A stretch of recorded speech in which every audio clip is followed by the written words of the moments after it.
All right, good evening, everyone. Welcome, welcome. We are so jam-packed with news, like so much. Like, even if I had done a live yesterday, which I didn't, sorry, we would still be like so backed up, and there's just so much. I honestly don't even know where to start because there is just so much stuff. I'm not sure how this is going to unfold. I tried to do notes. I really tried because there's some crazy things. Look, I'm writing more notes even as I speak. There are just very significant steps. Of course, we are looking at. Let's see if it's 9:30 here. It's 3 a.m. Right? It's going to be 3 a.m. our time. The deadline for the ultimatum, the latest ultimatum by President Trump against Iran, which has rejected a ceasefire agreement, which was delivered by Pakistan a couple hours ago. Okay, so if that's the case, let's see if I can do math fast enough. 5.5 hours. So we have 5.5 hours to know exactly what is going to be with this with the ceasefire, with the agreement. Will Iran agree to it, or will, as Trump said, let loose on these effing lunatics, or whatever it was he said, which I can't even. I mean, I tell my kids not to read or listen to stuff like that, and now I have to tell them to not follow a president because of the language he uses. Did you guys see that? I need to get the I need to get that. That's like I have 4 million tabs opened, all to go through. Now your computer's over there by the coffee pot. I have a million tabs, and of all things, I do not have that tab open. Although I felt like I opened it recently. Oh no, I screenshotted it. That's right. But also, wow, scandalous. Do you know that the niece and grandniece of Qasem Soleimani, who was the head of the Quds IRGC force, he was assassinated by the U.S. in 2020, before COVID broke out. It was under Trump's presidency, but he was assassinated or killed, let's say. And anyway, his niece and grandniece were living. They're living in the U.S. and the U.S. is now about to kick him out. And wait till you see pictures of them. Now, this is the guy who was like the head of some military wing of the Islamic Revolutionary Guard Corps. This is the government that has a mandatory hijab for women, and they have all of these morality laws and everything for their people. And wait till you see these women. I can't even show you all the pictures because, like, I cannot give you, the cannot use President Trump's language on this channel. I also cannot show pictures of these women and how they were living in the US compared to their sisters in Iran that were getting killed for having some hair showing. Wait till you see what they were showing. It wasn't just hair. So we've got a lot of stuff. Okay. Wait, let's do this for now until I'm going to have to get the what do you call it off. When I show stuff on video, I'm going to have to get the comments off, but for now I remember to put them on. Thanks, Callie. This is called When You Do Nothing, Something Great Happens with your hair. And hello, John and Carol. Thank you guys for joining. All right, guys. So I think I'm going to start with just what's happening in Israel, and then we'll move around the region. So if we just start here, we have some, not what I meant to do. Not what I meant to do. What am I doing now? Oh, man. I'm going to get this off for a second. Just between yesterday and today, there were at least a dozen ballistic missiles fired at Israel by Iran. There was also a drone over Eilat. Never heard where that came from, actually. And then in in addition to that, there's, the constant, what do you call it, of Hezbollah in the north. Like they are launching rockets and drones at northern Israel, and it's pretty much nonstop throughout the day. Like they can go for maybe there'll be like a 2 hour break, but then there's like constant sirens in specific areas. So anyway, so there's that. But one of the missiles yesterday got through. And I do have video of that, but you're going to have to bear with me as I try to find. Yes, I found it. Wow, on the first try. This is a miracle. I'm going to show you some missile damage, but also the rescue effort. So this missile got through, and it was not intercepted, and it made a direct hit on a residential building in Haifa. There were many people injured, though not horribly injured. However, 4 people were missing, and the effort to find them lasted till this morning, until all 4 were found dead. It was a couple in their 60s or 70s, and their son and the son's girlfriend. So first, I'm going to show you some footage from. This is the IDF. And hello, Miriam. Thank you for joining. Okay, so let me get here and hit play on this. Oh no, I automatically got you the wrong one, because I thought I had 2 of these. I have 2 IDF things up, and this is the wrong one. But that's going to be a good one when we get to that. Let me see. Let me see if I actually have the right one. Should be it. This should be it. Okay, home front command activity at the impact site in Haifa. So let's play that.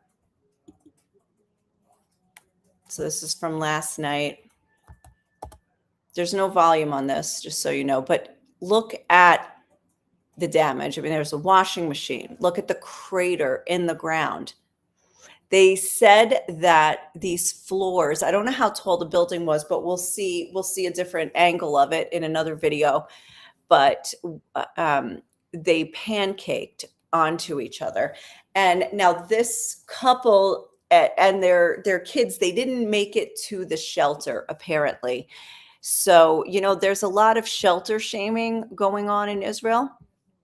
And that is unfortunate, because not everybody can make it to a shelter, so for various reasons. So I think these people were they, for whatever reason, they couldn't make it. They didn't make it on time. So now I'm going to go to this one. I'll play this again, make this larger.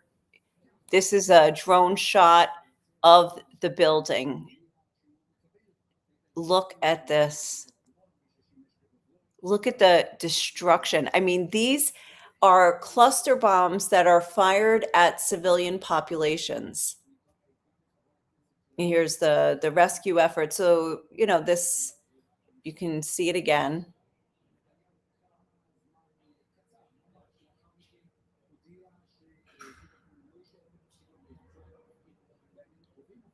I mean, the entire building will have to come down pretty much. I don't know if people are even going to be allowed in to get their stuff.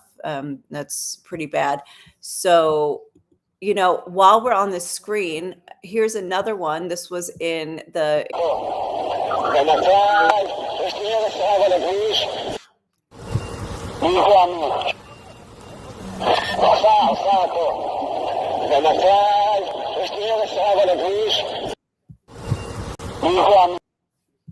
So I got a few more. I think, B'nai Brak, this was the other day.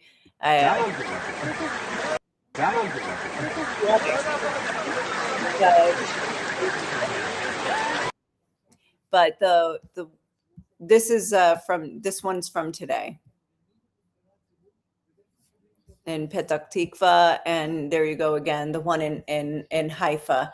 So really bad damage. So what is shelter shaming? I see. Carol asked. So basically, after there is a missile, and after somebody, if somebody gets killed, which by the way, I think maybe the casualty count is up to 20 or so of civilians killed, and that while that's a high number, it's also not a lot compared to the number of missiles that have been launched and the success of the interceptors. But what happens is, you go to a shelter, but the ones who have been killed almost invariably in this particular round, they have not been in shelters. Either they couldn't make it for various reasons, um and then but what has happened is that, like, for instance, the first victim of this war was a Filipino caregiver. She was with her the woman she takes care of, who was an elderly woman who was pretty much bedridden, but definitely couldn't get to the shelter in a building where she would have to go downstairs. And she couldn't do it, so they stayed and they sheltered in the apartment, and that woman was killed. The Filipino woman was killed. So in another attack, about a week later, there was a couple that the man uses a walker. They were also trying to get to the shelter. Their bodies were found outside the shelter, both the couple. So what happens after an attack where somebody's killed?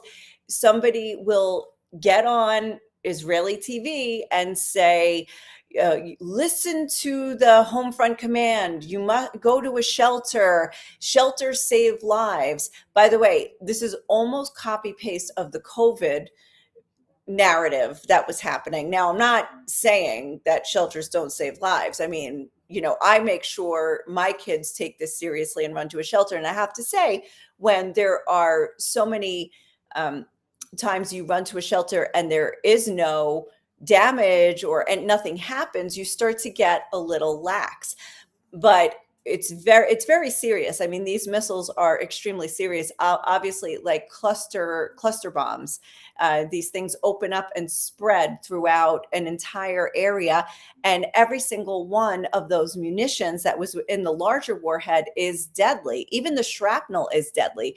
So it is very serious, but it's thank you, Callie, for saying this. And I'm sorry, guys, let me put the stream back on because there were so many comments while I was on another screen. But so they start to say, like, these people, were killed because they didn't go to a shelter. And it's like, well, you don't know the circumstances. Like, who are you to judge, especially when the news isn't out? So, for instance, I heard the one I really focused on was the couple in Givat Ram, or I think it was Givat Ram, where they said, the guy kept saying, he was like a former mayor or something. He said, shelter save lives, go to shelters. You can't, lezazel, maze lezazel, like to, like disregard, or like very callously disregard, or not care about these protocols. You must follow them. And I was like, well, wait, we don't know what they were doing or why. It's not like they were sitting there saying, I'm going to finish my coffee and then I'll go. I mean, these are people who had trouble walking, needed a walker, needed to go downstairs. So anyway, we don't know. There's just a lot of judgment that is associated, and that's what I'm calling shelter shaming. And I don't like it. And so they started with the shelter shaming of the 4 people that were killed yesterday. I mean, of all places, it hit a building where these people weren't in the shelter. Now, everybody else in the building who was in a shelter is alive. So yes, go to shelters. Yes, I agree. But anyway, All right, so let's do this instead of that. Okay, so Mike is here, and why does Trump keep talking to those people as long as they are shooting off rockets? Well, we are going to get to that. Maybe he may not be talking in 5.5 hours, right? I mean, that's the deadline, right? And thank you, Tony, very much for. Thank you for. I put your comment on the screen. Thank you very much. I'm also on your behalf. Yeah, Tony is sitting right here.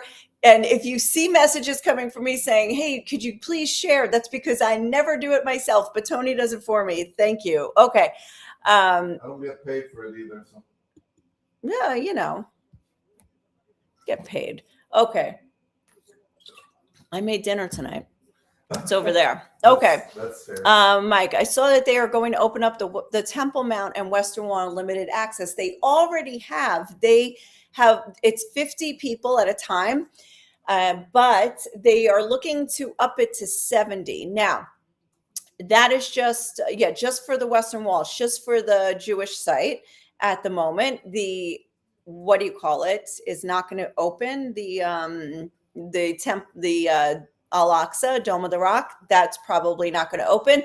And the Holy Sepulchre Church will not open except to clergy who are going to do masses during Holy Week. So, and Holy Week, by the way, is continuing because yesterday was Orthodox Palm Sunday. So we still have more events going on this week. So anyway, by the way, if you are watching on YouTube, if you do hit the like button or share right now, then it will help get this message or get this channel out there, and I can use all the help I could get. So I would really appreciate that.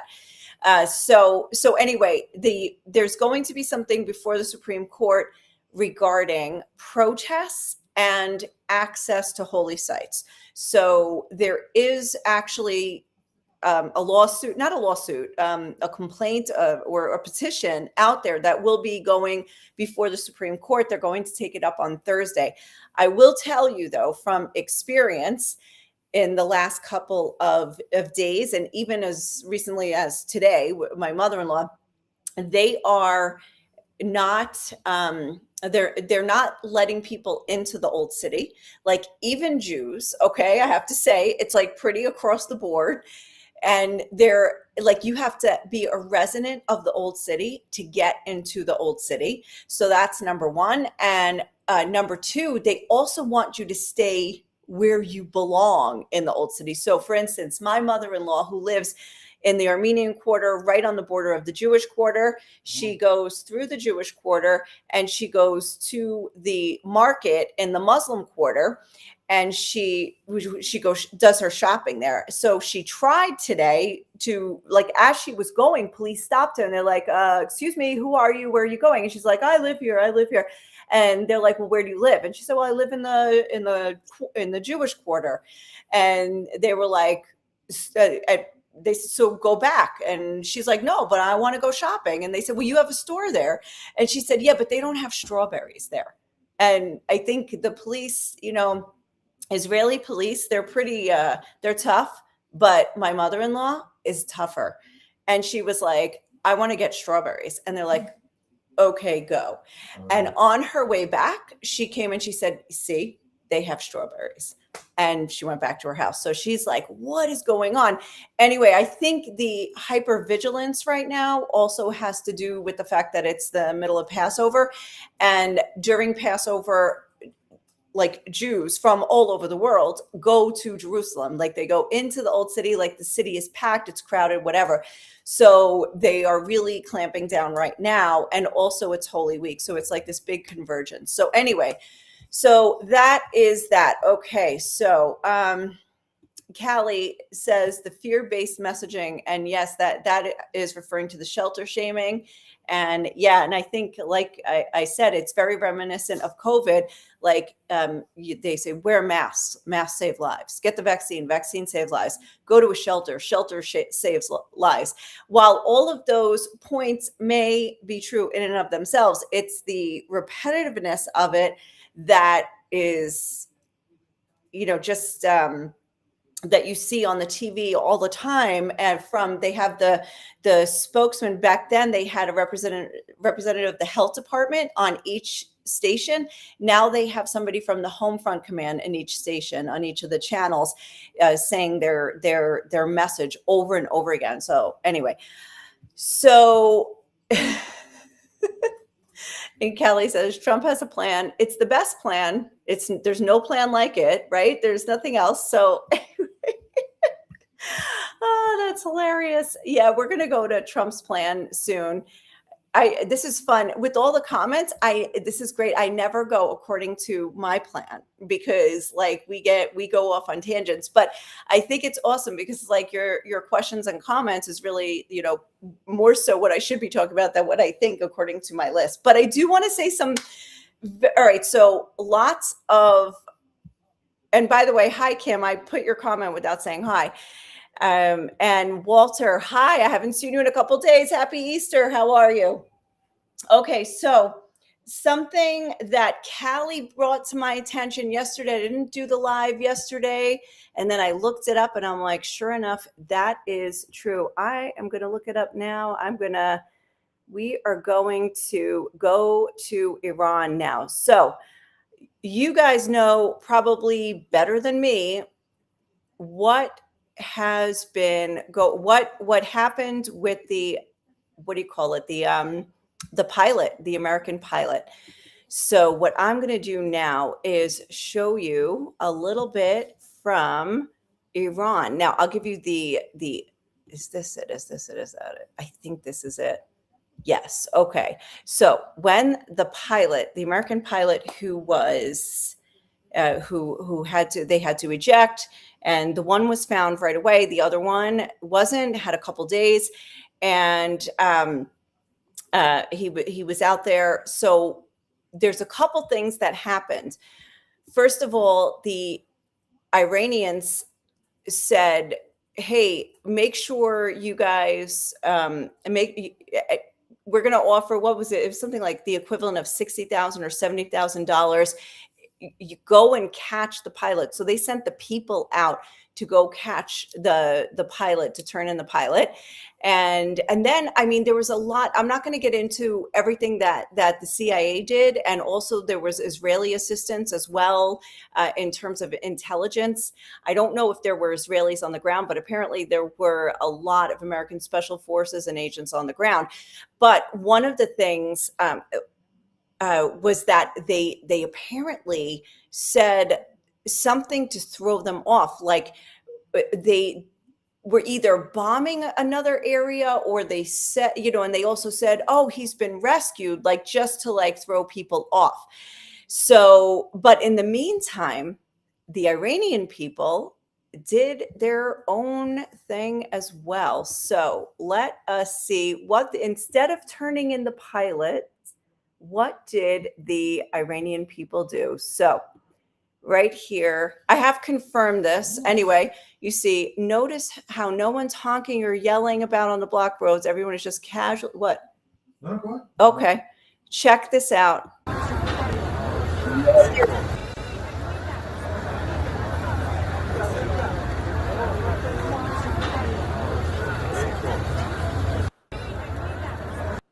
They are actually blocking access to the road where the pilot, or up to like where the pilot was going. They were preventing the IRGC forces and the Basij from getting to the pilot. They were just all out there. And apparently, according to something else that I heard on another channel, that they actually were like people from another town also like drove through. So they created this unbelievable traffic jam that went on. And so the forces couldn't get through. Now, sadly, I also heard, again, I can't confirm this, but the guy I heard this from, what? Nora just got back from Syria. Could you please deal with the child? I don't know, just that I have to talk about Syria. Guys, remind me that as much as I'm going off on tangents, we have to talk about Syria because there's so much happening there, and it's going to be critical. Thank you, Walter, for asking. We are all well, and also great to be back here, by the way. So let's see, the second guy got hit by some Iranians and they arrested 20 of them. Oh, so Mike's confirming what I heard. Yes, that some of them got arrested. Okay. Wow, I didn't know that he was hid by them. Just I saw that they did this kind of like what's it called in football when you do like screen, like you create a screen, so to block somebody. Yeah. Like in basketball, like a screen on basketball. No, I thought it was in football, but no, there's screens in basketball. Well, in any way, just to throw them off the trail or to block them from getting there. I also heard that a bunch of them were arrested. Now, speaking of that, there's also a bunch of them who were also, and let's see, Mike says he went up a 7,000-foot ridge to avoid the IRGC. Okay, I heard that too, that he went immediately to a high place and then he would, yeah, very interesting. Okay, so anyways, there was also Israeli involvement. And now the Israelis and the Americans are not stopping with their attacks on Iran. So I'm going to show you a few of the critical attacks that happened. Here is one. This is the airport in Tehran. I don't know if it is the airport or if it's the only one or if there's more than one. I did not look that up.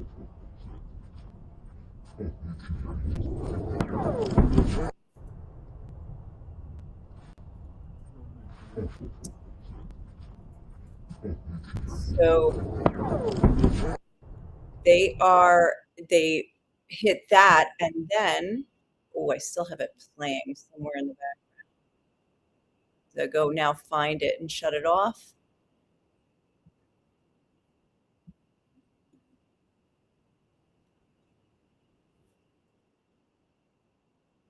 This is hilarious. I'm going to hear it like a million times. I don't know if you guys hear it. Okay, there it is. I found it.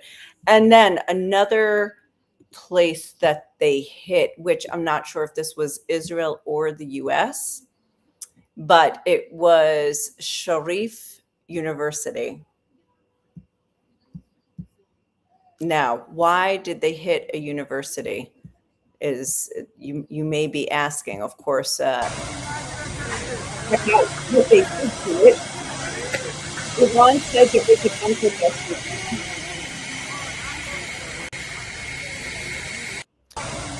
By the way, nobody is at school apparently, so why? So they're not attacking students. They weren't attacking students, but it's pretty bad damage. That looks like what we just saw there. And now, here's I don't know if this is a trustworthy person, but I've kind of heard this is Iran's top engineering university. The damage, Iran says a bunker buster bomb. They call it Iran's MIT. It trains engineers, tech entrepreneurs, scientists. So also nuclear research. So that could be the reason for that hit. So anyway, so that is that. Now there was also, let me see.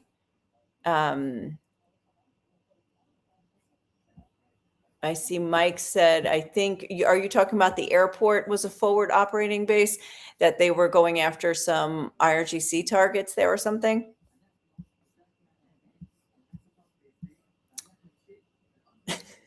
And Mike, yes. Could you please? Thank you so much. Thank you. He says, we need to make the channel YouTube famous, right? Yes. Tony goes, yes, of course. That's what we're working on. Yeah. So, awesome. All right. Now, that was not it though. There were two, what do you call it? What's the word? Targeted killings. And let us go to one of them. One who was Majid Khademi and Khademi. And why does it matter? Why does it matter that he was killed? And I think this was by Israel.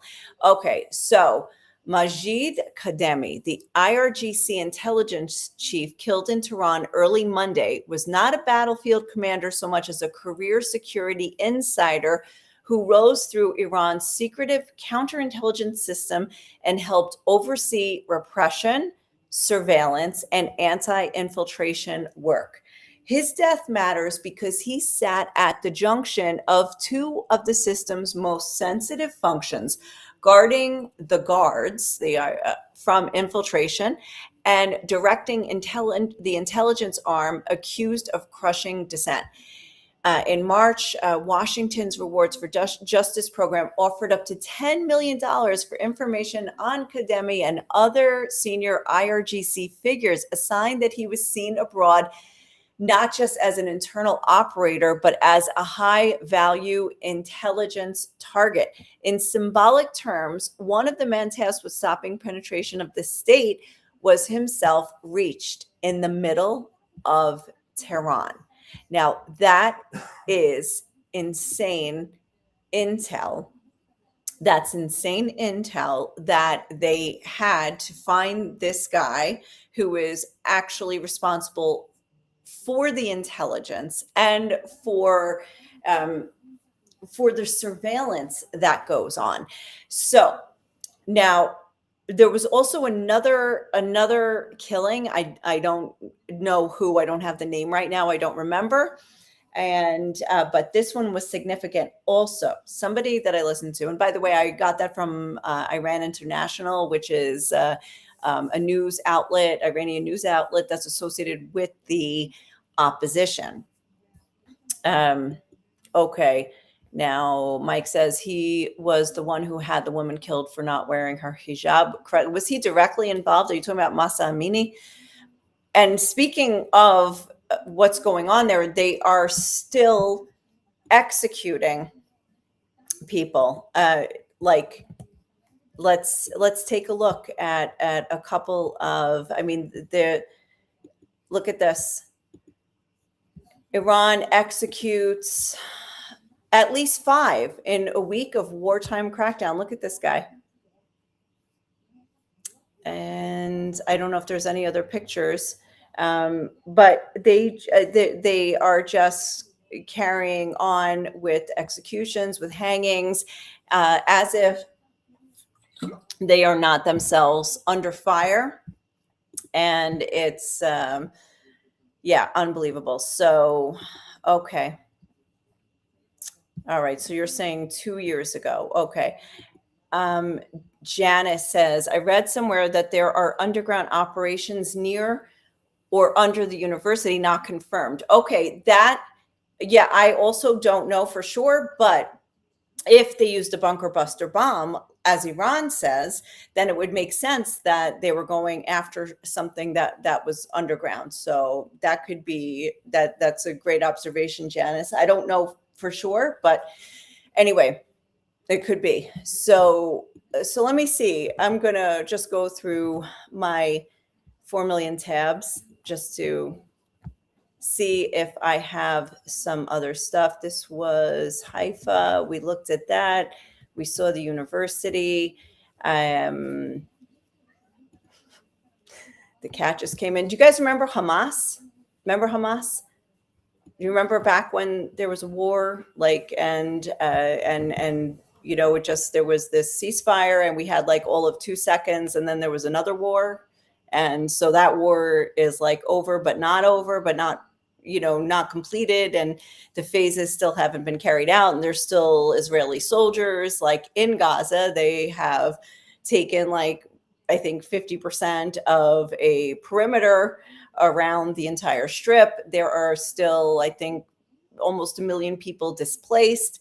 There's no plan that I know of for the future, but Hamas said yesterday or today, we're not going to disarm.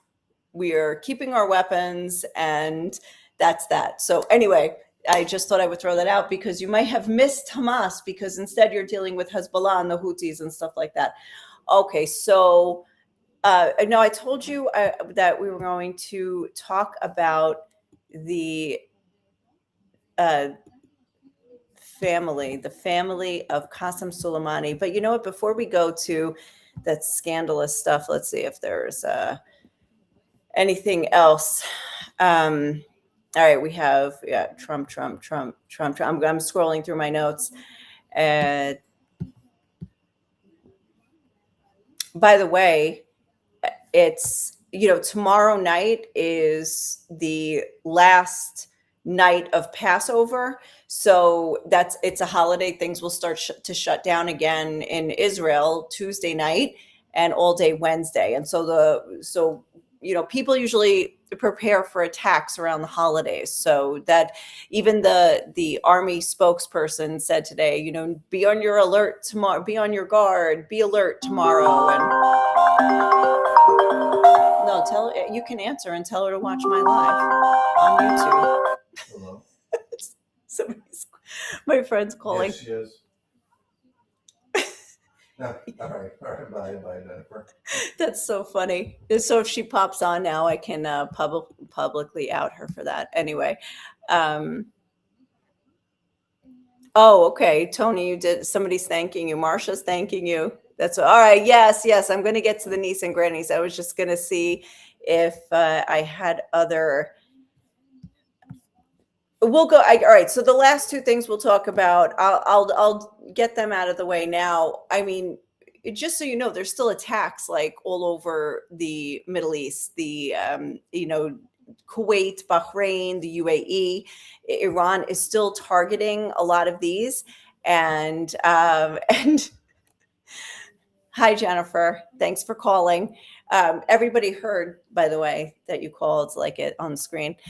So because it rings on my phone, on my computer. But okay, so two important things to talk about are the protests going on in Syria and a little bit about Hezbollah. Now, what's happening in the north? Now, there are days you hear more about what's happening in southern Lebanon, days that you hear less. I guess if you live in Lebanon, you're hearing it every day. But I'm going to show you a video from the IDF of what they say that they found in southern Lebanon. Okay, let me get Jennifer's comment off here, and then we can watch this video. So it says a cache of equipment and weapons belonging to Hezbollah located near a school. So you can just see the rifles, I guess these are launchers. And, luckily I'm not familiar enough with weapons. Okay, uniforms, that I know. But what is that? Like explosives? What is that? So this is a IDF video, a video that they took saying that this is what they found in a school or near a school in southern Lebanon. So now Hezbollah is still pretty heavily armed, and you can tell just simply by the fact that there are nonstop sirens going on up north, nonstop. There's drones, there's other like weapons, drones and rockets mostly. They've had a few long range missiles that have come through as well, going as far down as Ashdod. So there are 1 million people that have been displaced from southern Lebanon, and Israel is going through and going village by village in the south and creating like a sort of perimeter there as well. So that it has been constantly going on behind the scenes. There's also UNIFIL that is getting attacked. UNIFIL is like the United Nations peacekeeping forces that are based in southern Lebanon, and they have been caught in the crossfire a couple times. And there's also still attacks by Israel against specific sites in Beirut and in different other, like not just southern Lebanon, but in other cities where they say like, oh, Hezbollah is running a bank here, or, targeted killings like along the way. So there's still some stuff going on. Okay. Now, oh, Cindy, hello. Okay. Carol wants to know, what does Israel do with all those weapons? I don't know. Maybe they repurpose them for the police. No, I'm just kidding. I have no idea what they actually do with them. Resell them for profit? I don't know. Great question. Also, oh, Cindy, okay, good to see you. Thanks for hopping on, and see you later. Okay, and let's see what else I have to show you, and then we'll go on to Syria. Now, okay, we'll do the trash, and then we'll go on to Syria. So I am going to show you guys. I just Google searched. That's all I did. I Google searched Qasem Soleimani's niece and grandniece, and here they are. Look at this. I love the New York. Oh, but it says California Post. Wow, what is that? Busted in the land of Satan. What is that? That's a knockoff New York Post. Now, I know that many of these are accurate. I've seen the pictures, so I didn't necessarily open a site, but here you go. Like, for instance, this one here, Times of India. But I've seen this picture. I've said unbelievable.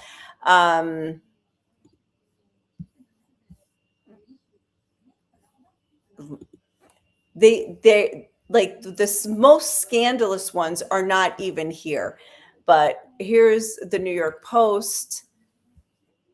This is like right up their alley, this kind of article for the New York Post. Wow, can we get all the ads off of here? Here you go. Hosseini, this is the daughter. We got Rubio.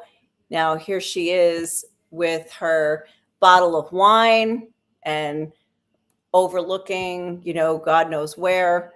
This is her mom, apparently. I think this is her mom. And hey, really, where's the hijab? I don't know. Absolutely crazy. Now, apparently they also were like protesting against the war, or like derogatory posts about American soldiers, something like that. But anyway, there you go. You guys, you're not even looking at what I'm looking at. I'm so sorry. I skipped screens, but you guys did not get to. I'm so sorry about that. But hold on. Here you go. We'll go back to here, the New York Post. Now you can see what I was looking at. This is the niece, and I think this is her mom. But here, I'll show you the picture of her with the wine. This is the mom. Hopefully you guys can see it. Now, here you go. Here's the daughter with her bottle of wine. Now, I thought wine was haram. I thought you were not allowed to drink wine and dress like that. I thought your hair had to be covered. So anyway, yeah, okay. There's somebody, I'm sorry you all had to turn away. Walter says they always destroy the weapons to keep them out of the hands of the enemy. That's interesting. I didn't know that. All right. And Mike says it hurts my eyes. I'm sorry. I'm sorry. I didn't want to put too much of the of their, but you had to see. You had to see to understand, And she puts an AI post of US soldiers on knees being overlooked by the IR. Okay. I didn't okay.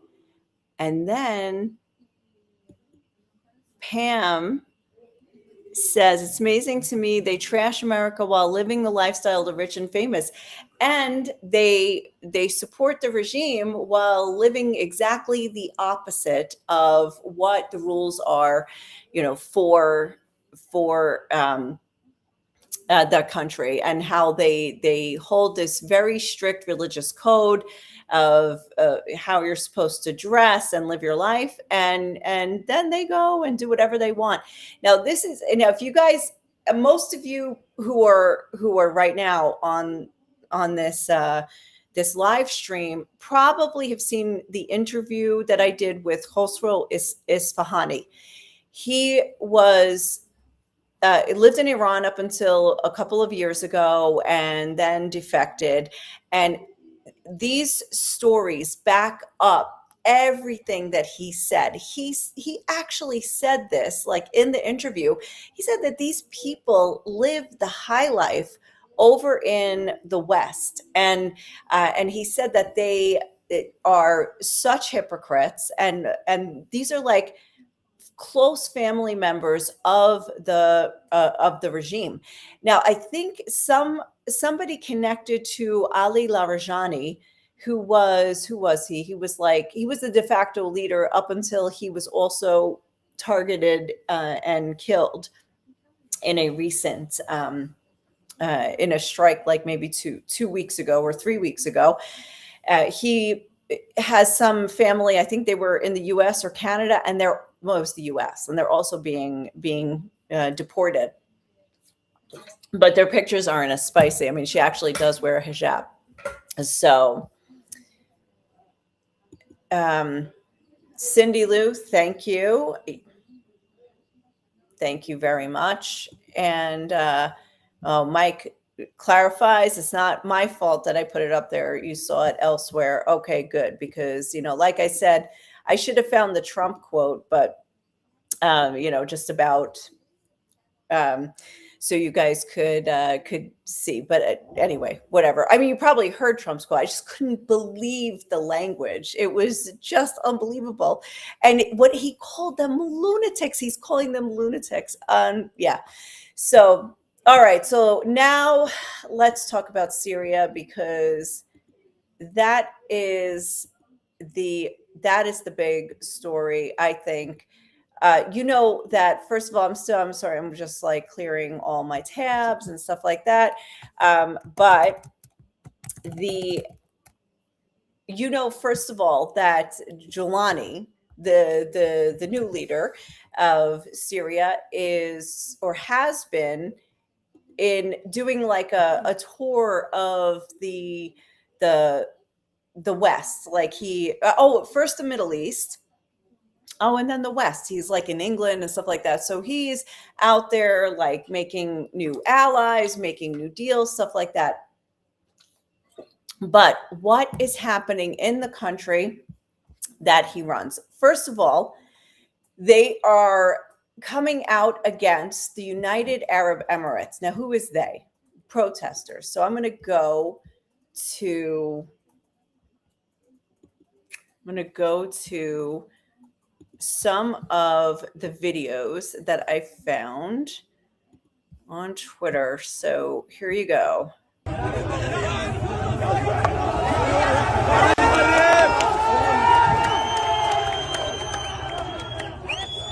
These are protesters. These protesters are storming the United Arab Emirates embassy. They are protesting against the UAE because they are allied with Israel in this specific war and in general through the Abraham Accords.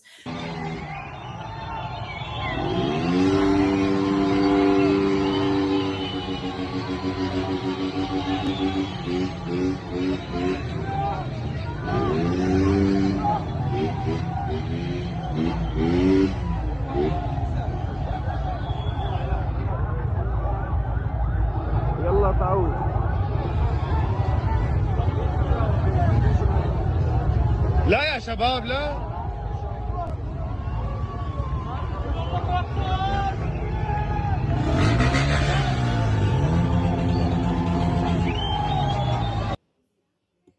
السفارة الصهيونية قدام السفارة الصهيونية.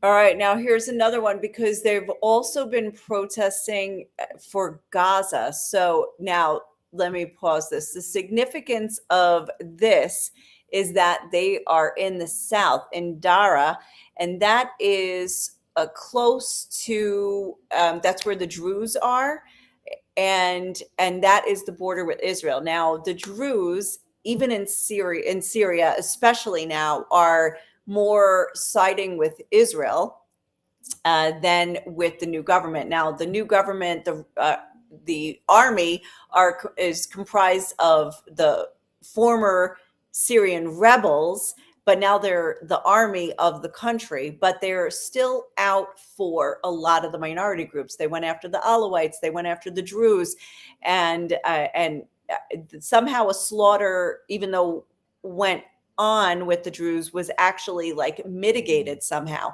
Now, after Israel passed this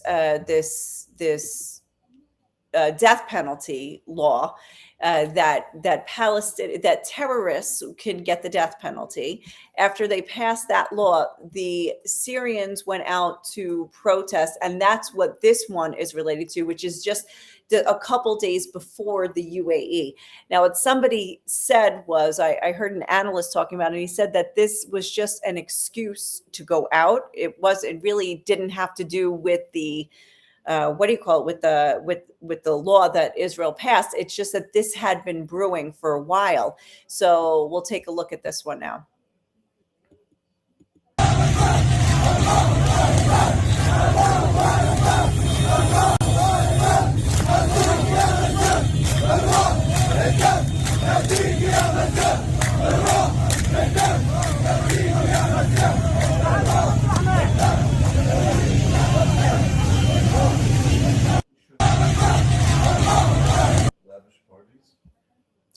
Wait a second.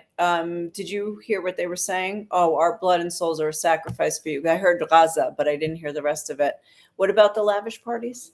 There's your Send me the short on WhatsApp. I could put it on the thing if you want. No, send it to me. I'll play it. Oh, okay. Yeah. Where do I send it to? Send it to my WhatsApp.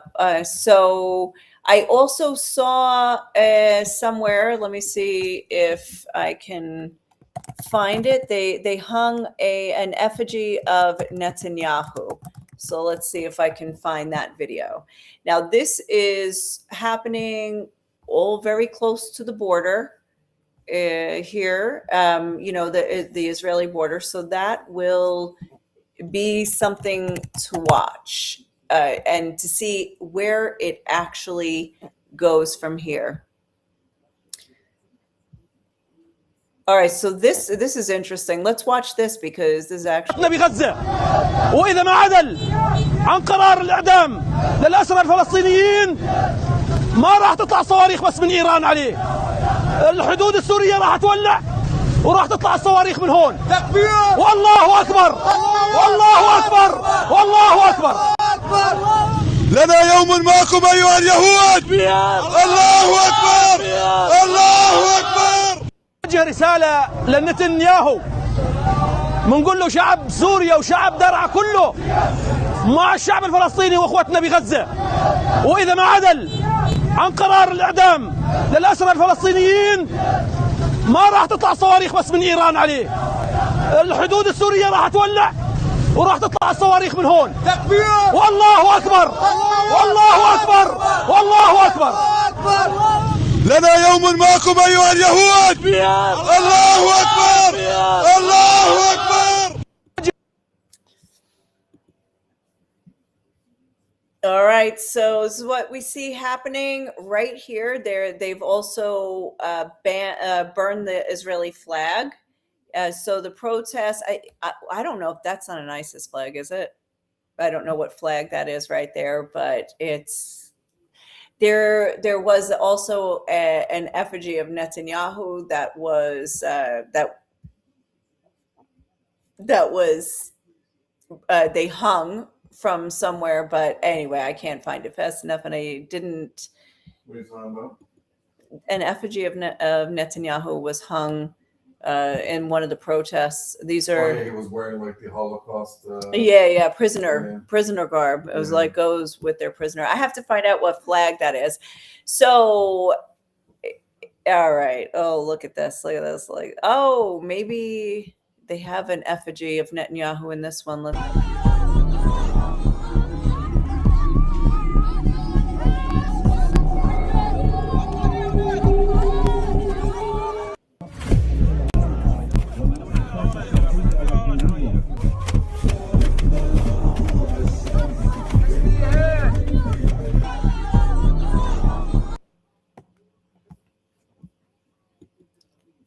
All right, so as you can see, things are literally heating up over there. This is all in the last couple days happening. Damascus, Dara, all over. So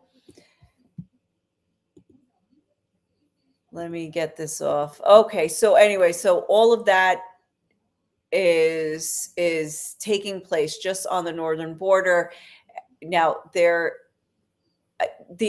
Syrians, the current Syrian government is not necessarily pro-Iranian. So it's just interesting and they're also not necessarily pro-Lebanese. Oh wait, are they? They're anti-Hezbollah, but it's so confusing, right? So anyway, Mike says, I hate when I hear that. Okay. Yep. My God is greater.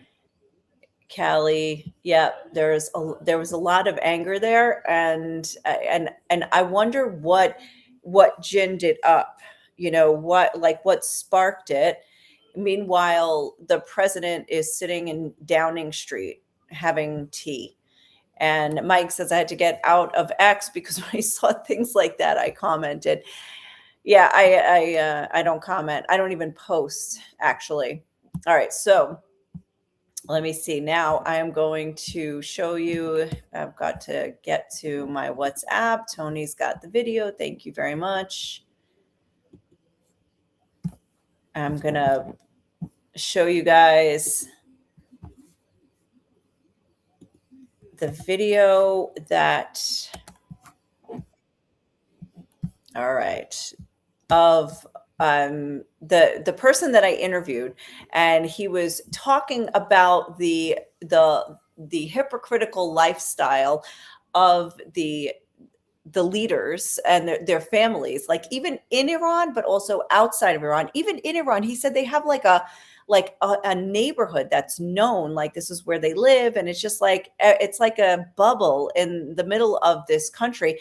By the way, before I go there, it's like two more things I want to say. One is that there was another targeted killing attempt in the city of Qom, which is a very religious city in Iran. And there is speculation as to who was the target there. It may not have been successful, but a very high level target. The other thing I want to say about these targeted assassination or targeted killings is that the person I'm about to show you that I interviewed, I asked him, and I heard again the same Israeli analyst. I heard her on the news tonight where she said the IRGC is the system, and they have their replacements, and they're not going to fall. Like, she's very much hardcore, like they're not going anywhere, no matter what Trump says, no matter what the Israelis do, they're not going to fall. So I asked this guy directly, Hosrol, I asked him directly, well, what about that? And he said, eventually you have a car and you have to change the parts, and then you get replacement parts and you get other replacement parts. The quality degrades. It's not the original. And he said when you lose the institutional memory and like all of the like the history, the experience, you're not going to get as good replacements, and eventually the car is going to fall apart. So I see what he's saying playing out. I also see what this other analyst I see on TV, I see what she is saying. And I wonder who wins that, but he was very convincing. If you haven't watched the fuller interview, you should, because it's like this guy was like a wealth of knowledge. But I'm going to show you a short from that video. So let me go to that. Let me back it up. Arijani was killed the other day. One of his nephews have been filmed in London partying. With whose money? With the Iranian people's money. Wow. All of them have been living lavish lives under the abaya of the supreme leader. They are hiding behind that thin sheet of cloth, pilfering the wealth of a nation, enjoying it lavishly. There are videos of their parties in Iran. There is a neighborhood near Tehran. They call it Basti Hills, as in reference to the actual Basti Hills. The mansions that they have built there in themselves, all of them. One, the prices are not in the Iranian national currency. They are priced in dollars, because who wants to count those many zeros for a mansion's price? But then videos come out of these mansions, of the pool parties, of Ali Bafs and Shamkhanis and the rest of them, their children, how they are enjoying their life, riding in Maseratis, drinking the best brands of champagne, and rolling in designer clothes. Arijani was killed. All right, there. He said it right there. And now we get to see how, we see it playing out with some of the deportations that are happening. All right. So your name's John, not Mike. I mean, come on, your handle is not a name. So like, I just like, maybe I just named you out of the blue, but anyway, so that's really funny. So now remind me tomorrow when I do this again, because I do this frequently with names. Okay. So anyway, John, not Mike, says they should get rid of anyone stepping up saying I'm in charge. Well, I mean, it looks like that has been how things are playing out. So, is that it like they have the intelligence that the Israelis and the and the Americans have so far in Iran is beyond what beyond what we saw. I always say this with October 7th, which was a much more localized threat. But to have such accurate, pinpointed intelligence in a nation that's thousands of miles away, that is an enemy nation, where you cannot be operating, it's just that's crazy. Stop confusing me. Mike or John? It is Mike. So what John, what are you saying here? Explain this comment to me. All right. So anyway, that is, it's like the pagers. Do you guys remember the pager incident? Oh, John Holler.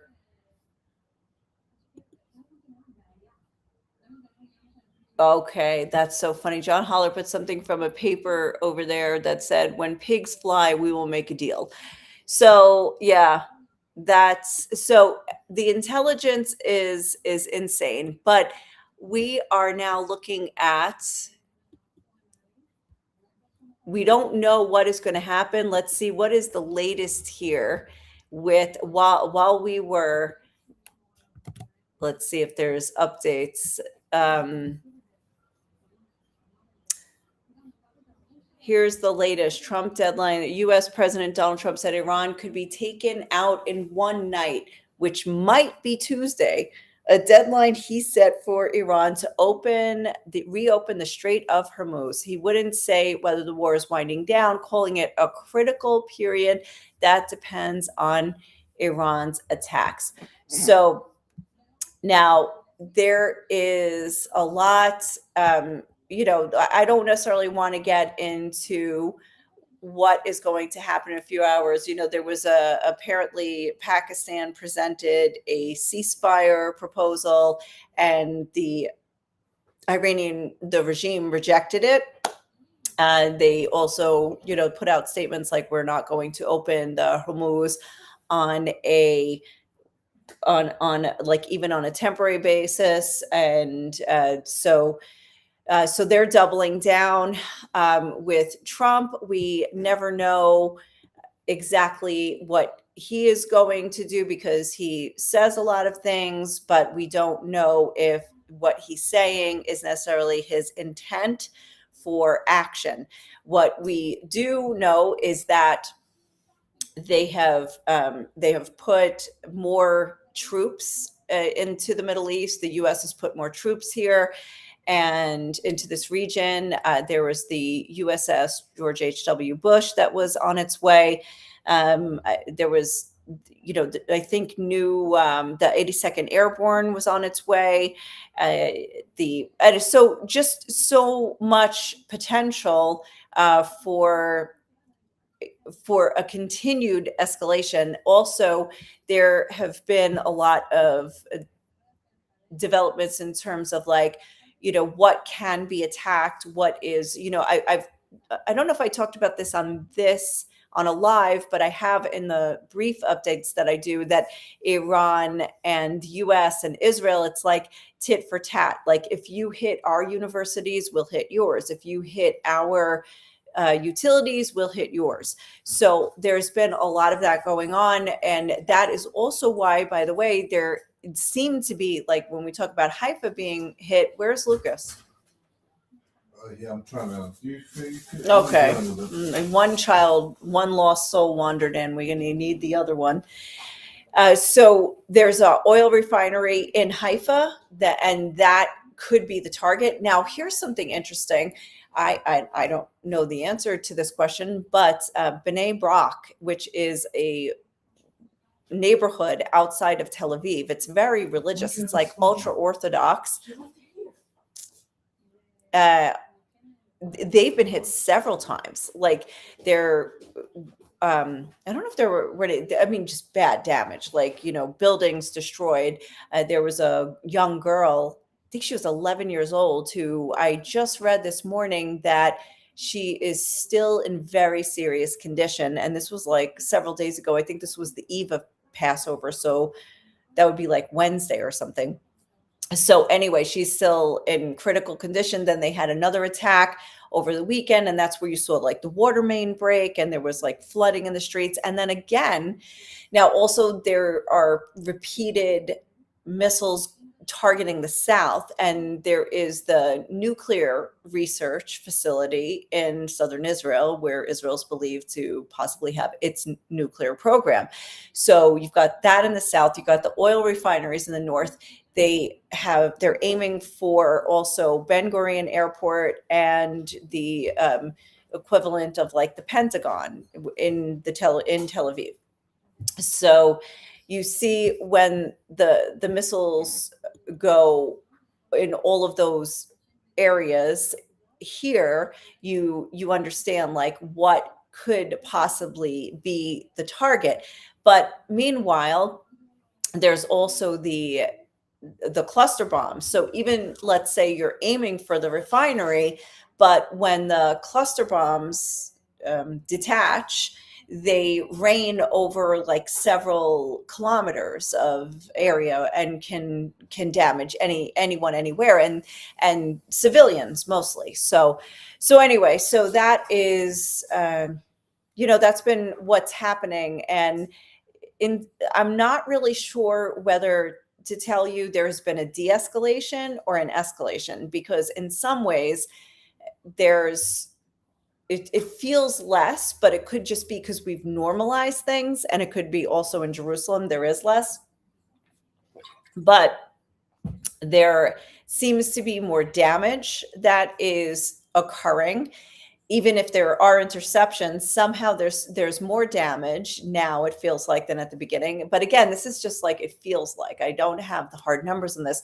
I don't have the hard numbers on whether there are fewer missiles or more, but it feels like, it doesn't feel like it's too much less. It just feels like there are pockets that are more intense.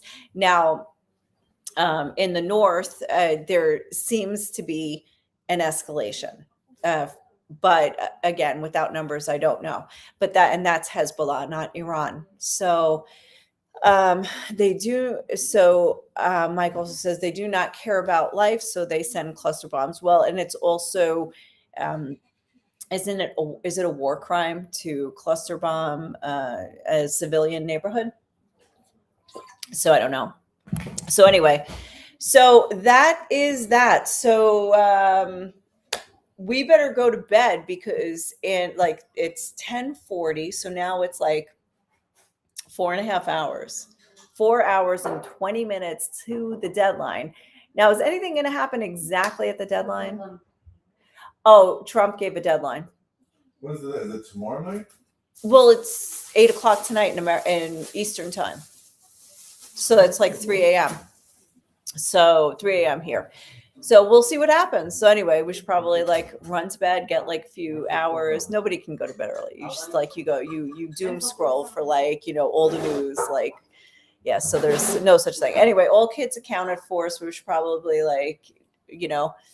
decompress, get a few good hours. We got a 3 a.m. We got a 3:30. 3:30 warning with no siren. Wait a second. It's tomorrow? I thought it was on the 6th. Oh my God. You know what? Are you sure it's tomorrow? It's tomorrow. I heard it's tomorrow too. The deadline? You know why I'm saying this? Because You're my reliable source. If you're not getting it guys, right, I thought it was in 4 hours. That means we can get 28 hours of sleep. Thank the Lord. I'm vacuuming Tell the couch people to tomorrow. share it. Tell people to. Oh, Tony's like, all right. So, oh, sorry guys, I'm doing a countdown to the wrong deadline. But I thought it was the 6th. So what day is today? Today is the 6th. But I thought his deadline was April 6th. No, Did he move it? I don't know. It could be. I mean, Didn't he say April 6th? He's moved it before. Yeah, it keeps moving. The goalpost keeps changing. Isn't he on our side? He's giving us a deadline. He's not giving us a deadline. Sorry. He's Well, giving Iran a deadline Yeah. to say, okay, we surrender and we'll never develop nuclear weapons. And they're like, in your dreams. I think Iran wants to end the war. They don't want Trump to end it. They want. I don't know if Iran wants to end the war.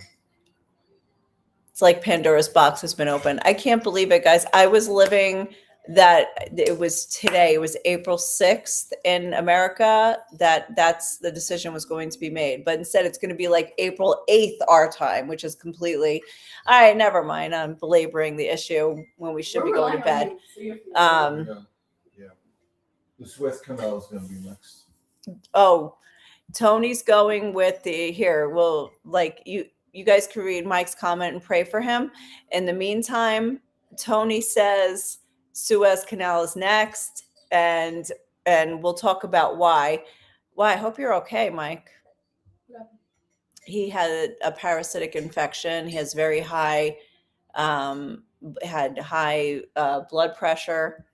And Janice goes, keep everyone guessing. I mean, obviously I was guessing because I thought it was today. I really thought it was today. I even said that in my update this morning. Wow. You did? Yeah, I did. I was there. You were there, and you were there for it, and you didn't. I was barely listening. I was trying to get my work done.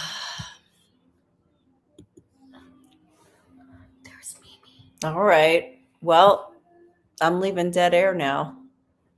The doctors don't believe I got. I'm reading comments. That's why I got poison either, but I'm sure that's where I got the parasites. Wow. Okay. Well, you need to write a book. You working on it? All right. All right, guys. That's it. Now I got no deadline, so I'm just going to sleep. No alarm. Oh, Tony says to remind you, could you please share? Could you please like? Could you like and share? Could you look at my Substack and all the other awesome stuff? Follow me on Facebook. Thank you, Tony. Thank you. Follow me on all of those things and whatever. Oh, and follow Zion Gate Gift Shop. Is it ZionGateGifts.com or is it Zion Gate Gift Shop? The website? Yeah. The website is. Come on, Tony. I'm going to be sure. I don't want to be telling people. Oh my God. Zion Gate Gift Shop. Come on. Tony's got a website for you to check out too. Wait. And he can't even find it. That's the best. No, it's not that. I don't want to tell them the wrong thing. Dead air. Zion Gates. It's actually Zion Gates. .gifts. .shop. .shop. ZionGate.shop. Let me make sure. Zion Gate. What do you mean make sure? I'm going to make sure. I'm fact checking you. And if it is, you know what? There it is. I'm going to share it. Like I said, I was going to go. But now that I know I have to wake up at 3 a.m. to check the news, I'm going to look at that. Look at that. From artisan hands to your home, every piece tells a story. Now, Clock it. these Armenian ceramics are one of a kind. Okay, they are I like that one one. of a kind. They make them like literally like this Armenian woman like literally just designs and paints like one at a time, like amazing. Very unique designs. She's from Armenia, by the way, but lives here in Jerusalem. I get stuck on the Armenian, but there's you can watch. You can see if you want to put a logo on your logo and like for your organization or your ministry. There it is. That is words of a preteen. That is tough. And I think that's a compliment. That's a compliment. There's also olive wood, and also you can get your logo or anything you want, your personal statement on an olive wood box, which is also really cool. And then there is Judaica. So you have like Shabbat candles, you have like Jerusalem. And these are very unique pieces that I think when they go, they go.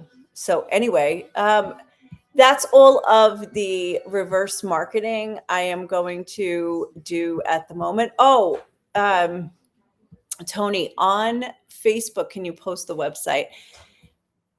Mike just ordered hyssop from Israel. That's so cool. Okay. Mary is asking for the website again. It's Zion. Here, I'm just gonna put it. It's ZionGate.shop, and he's going to post it in the comments. Isn't her work beautiful, Mary? Yeah, it's really, really amazing. I love all of the Armenian artisans that do they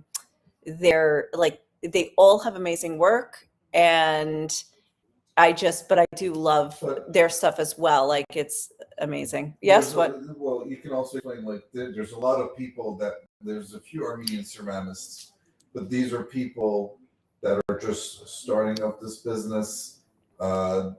She's been doing it for a while now. I love the Armenian women dancing. So she's starting her own thing, and I'm trying to support her because she doesn't have the 200 years experience of of being out there. So I'm supporting her work. She's a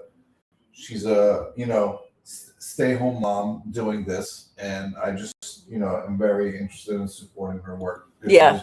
she deserves it, and she does a really good job, and nobody knows about Right. it. So these, if you didn't hear Tony, and I should just put him on, but then he'd probably be like, no. No. And Walter says he will check it out, Tony.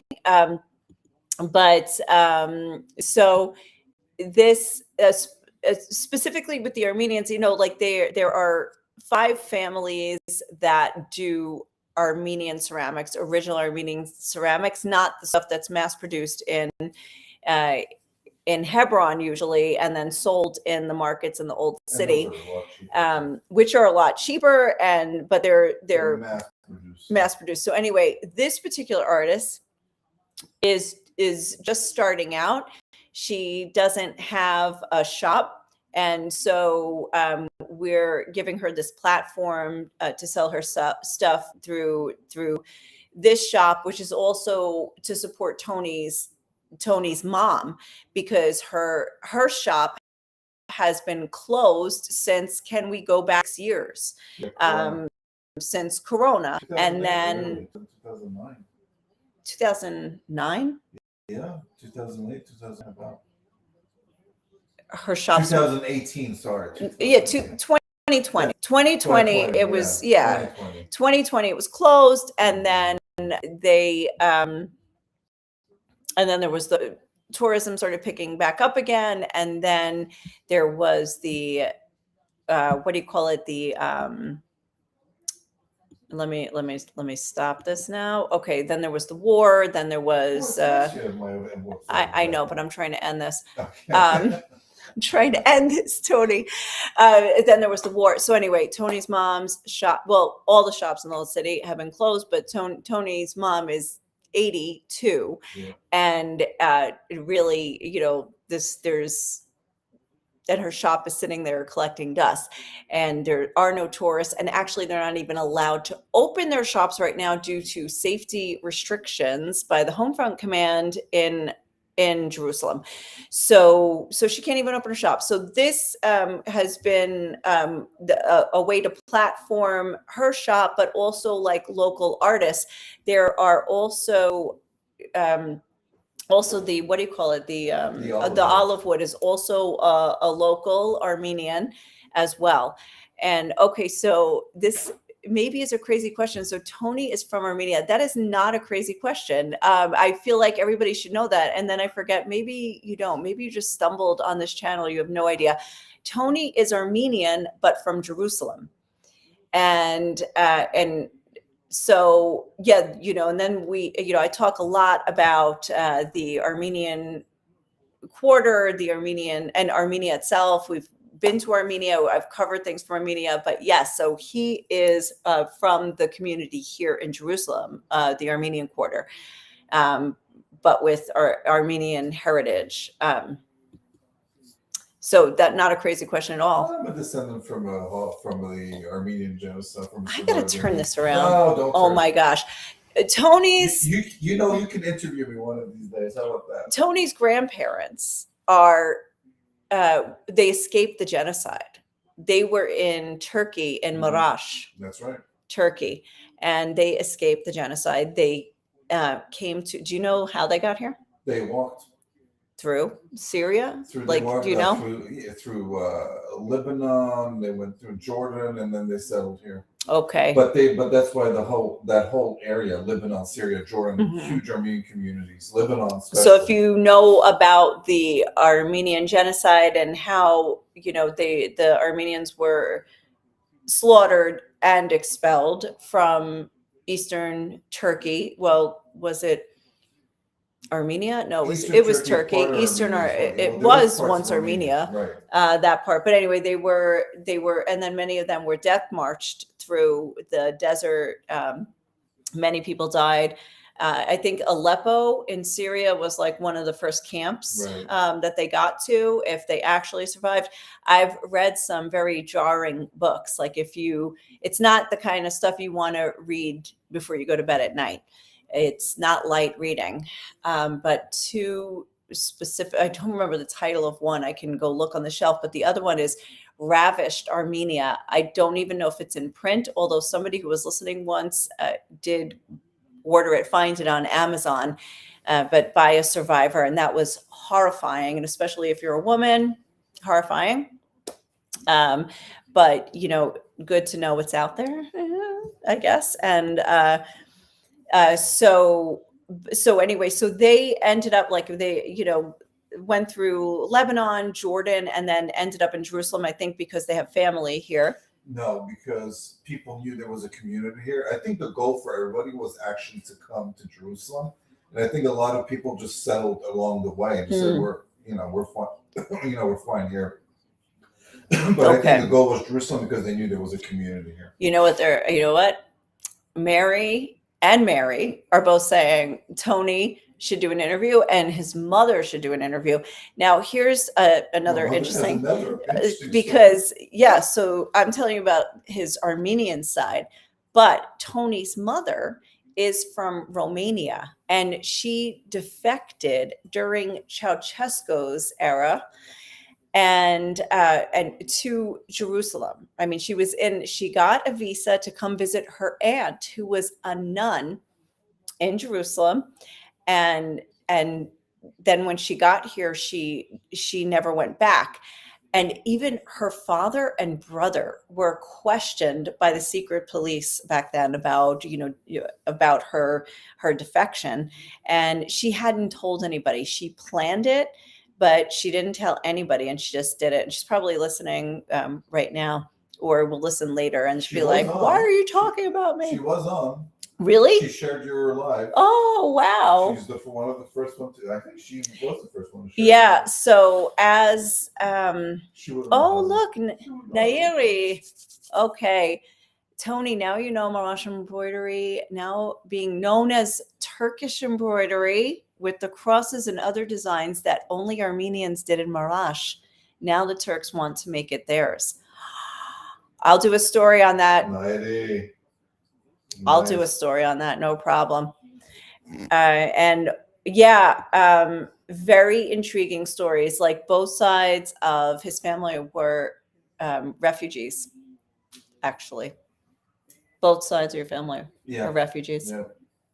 Yeah. My father's also story was very, So his story is also interesting. On Tony's father's side, and he's the Armenian one, they came from Turkey, got here, and they both died when they had 3 kids born in Jerusalem, and both the parents died when Tony's father was 5 years old. So then the 3 siblings were raised in the Armenian convent. And there was a choice with a lot of the orphans, because some of the orphans had to go into like orphanages, I think outside the quarter. Mm-hmm. Where they lost their whole Armenian, Oh, identity. wow. So it's, there's a lot to. It's a lot. Jerusalem, there's a lot of history. There's a lot of, it's interesting that the Armenians use pomegranates very heavily in their art and very symbolic. Also, not just for what it symbolizes, which is fertility and, but also for me, like just when you open a pomegranate and you keep peeling it back, you keep finding the more beads of the pomegranate. And I feel like that is a very good description of Jerusalem, especially just that the more you peel back the layers, the more you find, and it's never ending. And then when you discover the Armenian community and how it's based in, the Armenian quarter is the only quarter that's a nationality, as well as, it's the only one that's a nationality. Like you've got the Jewish quarter, the Muslim quarter, and the Christian quarter, and then you have the Armenian quarter of the Old City. And the Armenian quarter is based on a nation, and it's actually, I don't know, I'm sure most of you know this, but it was the first nation to declare Christianity its national religion. And that was in the year 301. And then people started making pilgrimages from Armenia to the land of the Bible. And that was how the quarter began, way back then, and then developed. And so it has 1,700 years of continuous history here in Jerusalem. Armenia, like amazing. Like today, most people can't find Armenia on a map, and yet they have their fingerprint on the most spotlighted city in the universe. So very, very interesting, extremely intriguing. I totally agree. And yep, We have Tony, you need to give in and just allow her to interview you. We'll schedule it, okay? Because not now. No, definitely not. Because I'm going to go pour myself some Armenian Well, listen, wine. Just to also let the people know that our website is not only products, but we also give like a service of like about the Armenian Quarter. If people are around and they come. Okay, check out the website, because if you ever do get to come back to Israel, we also offer other experiences like meeting the artists, food, home cooked Armenian food, geopolitical visits of the sites and explanations, lectures, whatever. So you can check out the site and see, and then if you get to come back, which all depends on the deadline, which I thought was going to be in a few hours, but apparently it's going to be even longer than now.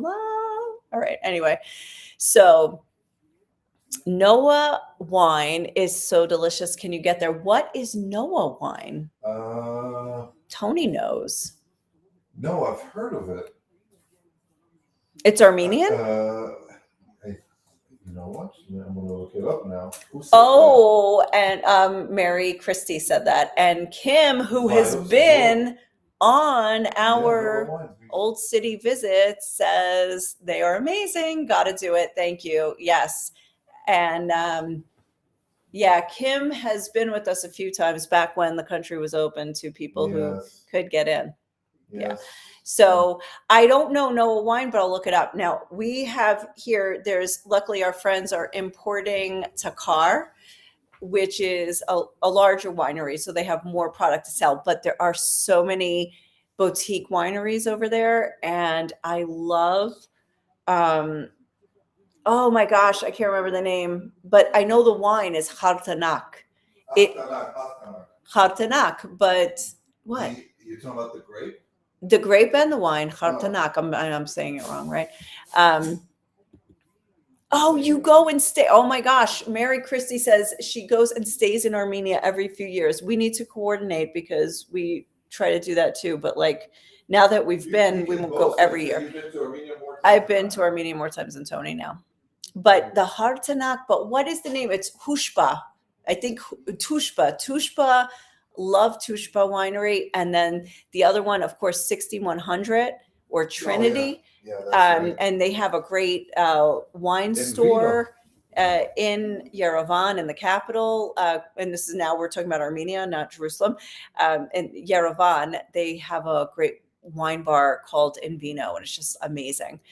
The woman who runs it, Miriam, is just brilliant when it comes to wine. She just I interviewed her. I have to make it into a podcast, and like if you're interested in wine, this one is just like this podcast. Like we could have talked for hours. I think it was well over an hour, but we could have talked for hours. But also I had the privilege of tasting Chendogni wine, which is a grape that is native to Artsakh, which is known in most of the world as Nagorno-Karabakh, which was ethnic Armenian land, Armenians living there for centuries, but land dispute, Azerbaijan said it was theirs. There was a blockade, there was a showdown, there were wars, deadly ones. And then in September 2023, 120,000 Armenians from that region fled into mainland Armenia, and Azerbaijan took over. And so now it's theirs. So now the grape that's from there, Chendogni, is one of the best wines, red wines I have ever had. and we tasted it by this Indian woman who moved to Armenia, fell in love with the country, said I'm well, she didn't move there, she visited and then decided to move and said I'm living here, and started creating wine, like just making her own wine there. And she made chendogni, and then they lost Artsakh, and she has refused to make it from the one that they brought some the grape to Armenia to replant it in Armenia, like from Artsakh to Armenia.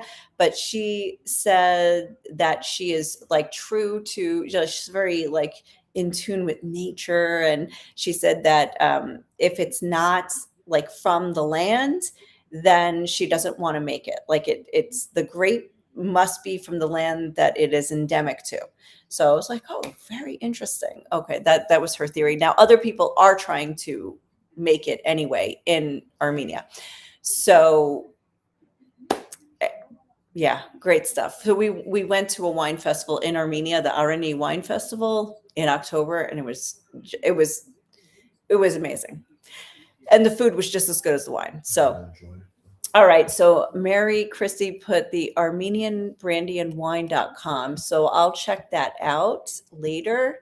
I can't actually click on it. No, you can't. You have to copy from there. it. So I'll copy it and I'll look at it later. But okay. So now I'm really going to go. So wait, don't you want to? I'm just kidding. Just kidding. Stop. Just kidding. Stop. Just kidding. All right. Thank you for all sticking around this long. It's amazing. Unheard of. Thank you. And we'll see what happens with the non-deadline. And there will be more updates very, very shortly. Anyway, thank you so much for tuning in. And